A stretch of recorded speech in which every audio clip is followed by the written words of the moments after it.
มีน้องสาวคนนึงเป็นล้มกับผู้ชายคนหนึ่งน้องสาวคนนี้หน้าตาดี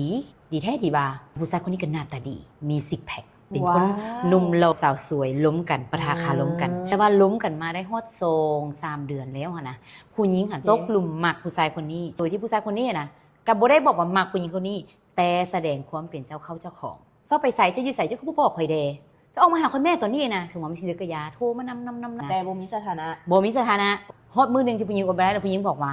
แล้วเฮานะเป็นหยังกันจนเฮาปัจจุบันนี้นะเพราะเขารู้สึกดีนำเจ้าข้อยก็คือว่าเจ้าหั่นน่ะก็คือรู้สึกดีนำข่อยล่ะผู้หญิงน่ะส่งไปหาผู้ชายแล้วผู้ชายให้หยังฮู้บ่นอน ตื่นสมาโอ้ขอโทษเลยล่ะข่อยนอน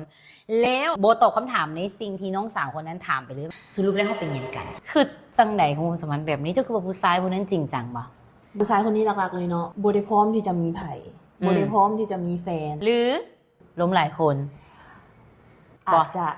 คือแบบเราพยายามจะคุมเกมบ่ค่อยนะสามารถนู่นนี่นั่นกับเจ้าได้เบิดแต่เจ้าบ่มีสิทธิ์หยังกับค่อยเขาเป็นแค่คนร่วมกันแต่เจ้าเฮ็ดแบบนี้บ่ได้